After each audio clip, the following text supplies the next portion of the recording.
Benarkah Patrick Kluivert langsung memanggil 30 pemain untuk tampil membela skuad Garuda di putaran keempat? Kebugaran para pemain timnas menjelang tampil di putaran keempat kini membuat semua khawatir karena mepetnya waktu persiapan. Ramai soal wasit asal Thailand yang kembali menjadi wasit VAR di laga skuad Garuda kontra timnas Irak di Arab Saudi. Penampilan Tom Hei bersama Persib Bandung di laga AFC Champions League kini menjadi sorotan. Begini respon tegas Andre Rosiade soal rangkap jabatan Erick Thohir yang baru saja dilantik menjadi Menpora menggantikan Dito Aritejo. Kabar buruk dari Adrian Wibowo menjelang putaran keempat kini menarik perhatian. Simak informasi selengkapnya sebagai berikut.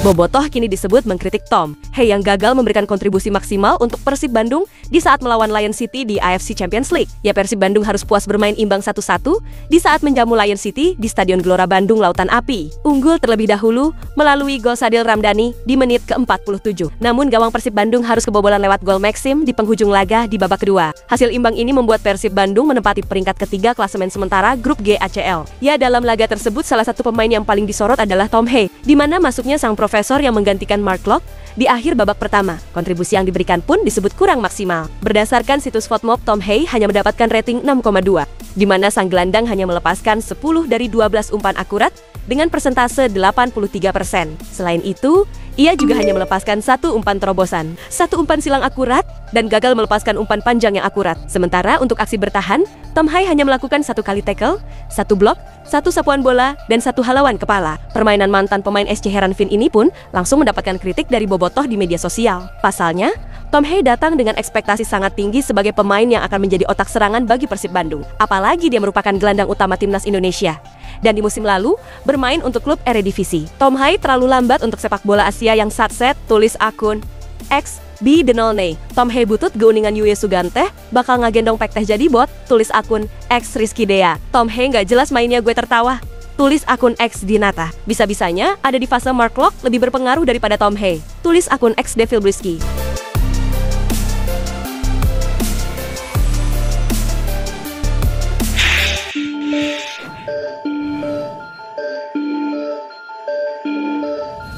Wasit asal Thailand yang bernama Sivakorn Udom kini kembali dikabarkan akan menjadi wasit VAR di laga timnas Indonesia kontra timnas Irak di laga lanjutan putaran keempat mendatang. Kabar ini awalnya dibagikan oleh akun Instagram football.indonesia yang membeberkan perangkat pertandingan untuk timnas Indonesia kontra timnas Irak. Namun menariknya, di ruangan VAR nanti akan ada nama Sivakorn Udom yang memiliki sejarah buruk ketika memimpin skuad Garuda, di mana sejarah buruk wasit asal Thailand itu dengan timnas Indonesia bermula ketika skuad Garuda melawan timnas Irak di Piala Asia 2023 yang lalu, di mana Sivakorn Udom menjadi sorotan pecinta sepak bola tanah air karena mengesahkan gol offside timnas Irak. Mulai sejak itu pula beberapa kali pengadil asal Thailand itu justru sering ikut andil di laga skuad Garuda. Kerugian pun kembali dialami oleh timnas Indonesia yang bermain di Piala Asia U23 ketika melawan timnas Uzbekistan, di mana Sivakorn Udom yang bertugas sebagai wasit. VAR menganulir gol yang dicetak oleh Muhammad Ferrari karena Ramadan Sananta yang memberi umpan dianggap offside terlebih dahulu. Kemudian Sivakorn Udom itu juga menyarankan agar wasit Sun In Hao memberikan kartu merah untuk Rizky Ridho.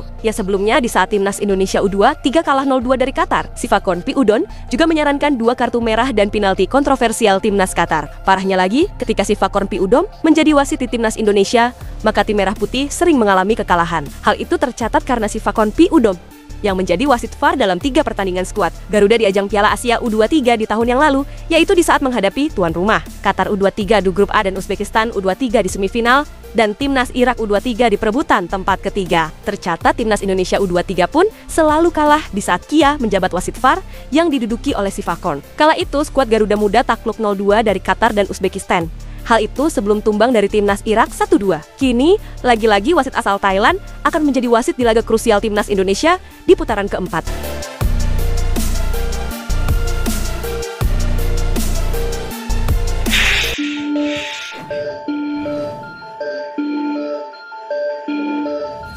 Timnas Indonesia kini wajib datang ke Arab Saudi dengan skuad tebal. Sebab jarak antara laga pertama melawan Arab Saudi dan juga Irak hanya 3 hari saja. Sesuai regulasi, hanya 23 nama yang bisa dimasukkan ke dalam daftar susunan pemain melawan Arab Saudi dan juga Irak. Namun di sini Patrick Kluivert disinyalir tidak hanya membawa 23 nama saja. Hal itu dikhawatirkan ada pemain yang cedera, sehingga wajib ada pemain backupnya. Dalam hal ini, Patrick Kluivert diprediksi tidak akan mengubah komposisi pemainnya, di mana pemain-pemain yang dipanggil di FIFA Matchday kemarin kembali disertakan. Ya, sebelumnya untuk mengarungi FIFA Matchday kemarin melawan Taiwan dan Lebanon, Patrick Kluivert memanggil 27 nama. Dalam perjalanannya ada tambahan 3 pemain baru, yaitu Miliano Jonathans, Moro Zylstra, dan juga Adrian Wibowo. Lantas bagaimana jika penyerang Oxford United yaitu Olo Romeni pulih dari cederanya? Ya, tentunya hal ini bisa menjadi kabar baik bagi skuad Garuda. Ya, sebelumnya Olo Romeni dikabarkan sudah meminta ke Patrick Kluivert untuk memanggilnya guna mengarungi 2 laga melawan Arab Saudi dan juga Irak. Kalau oleh saya belum bisa komentar sebelum ada keterangan dari tim dokter,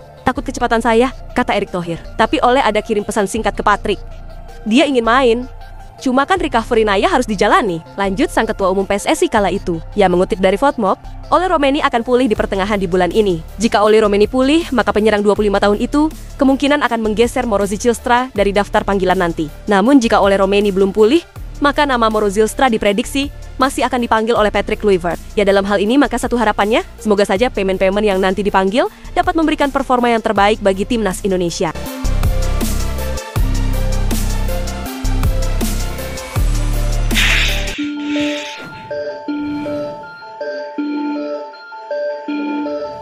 Ketua Umum PSSI Erick Thohir kini baru saja dilantik menjadi Menteri Pemuda dan Olahraga. Kemudian soal rangkap jabatan itu, Andre Rosiade pun selaku penasihat Semen Padang menegaskan bahwa adanya mekanisme khusus yang merujuk ke aturan FIFA. Saya kira soal rangkap jabatan ini, kita tunggu saja mekanisme dari FIFA. PSSI kan anggota FIFA, jadi apapun aturan dan ketentuannya, pasti akan mengikuti regulasi yang berlaku di level internasional, kata Andre Rosiade menjawab pertanyaan soal rangkap jabatan Erick Thohir. Ya, sehubungan dengan hal itu, Andre pun menyebutkan bahwa publik kini tidak perlu tergesa-gesa untuk mengambil kesimpulan, di mana rangkap jabatan di tubuh Federasi Sepak Bola bukanlah hal yang baru. Andre menyadari bahwa adanya situasi semacam itu acap kali menimbulkan pro dan kontra, di mana sebagian pihak menyoroti potensi konflik kepentingan, sementara yang lain menilai rangkap jabatan bisa memperkuat koordinasi antara pemerintah dan federasi. Untuk itu, publik diminta untuk menunggu mekanisme FIFA sebagai induk olahraga sepak bola di dunia. Andre menilai bahwa tidak ada masalah dari rangkap jabatan Erick Thohir sebagai Menpora dan Ketua Umum PSSI. Menurut saya, rangkap jabatan Pak Erick tidak melanggar statuta FIFA. Tapi untuk pastinya, kita tunggu saja pernyataan resmi dari FIFA. Kita tunggu. Bagi saya tidak ada masalah Pak Erick, tetap lanjut, ujar Andre Rosiade. Ya, Andre menambahkan bahwa publik perlu memahami bahwa jabatan Menpora adalah keputusan politik presiden, sementara posisi Ketua Umum PSSI berada di ranah organisasi olahraga. Untuk itu, mekanisme FIFA akan menjadi rujukan utama untuk menentukan apakah rangkap jabatan tersebut diperbolehkan atau tidak. Selain itu, Andre juga menegaskan bahwa keputusan terkait rangkap jabatan Erick Thohir harus didasarkan kepada aturan yang jelas agar tidak menimbulkan multitafsir. Kita tunggu kepastian dari FIFA. Kalau memang dibolehkan ya tidak masalah. Tapi kalau tidak, tentu harus ada solusi terbaik. Intinya jangan sampai sepak bola Indonesia yang sedang berbenah ini terganggu, tegas Andre Rosiade.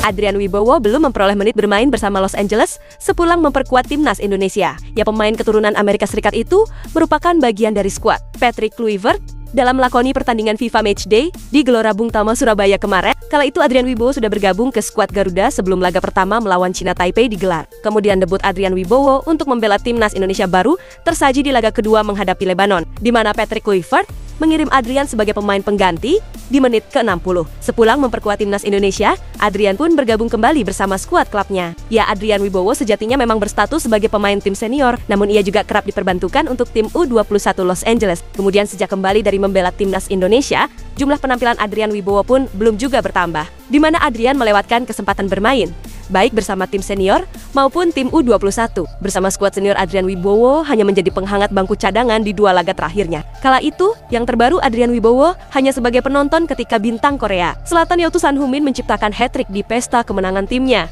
Itulah ulasan terkini hangat dan menarik yang dapat kami sajikan hari ini. Jangan lupa, dukung terus tim Merah Putih di channel ini dan salam olahraga.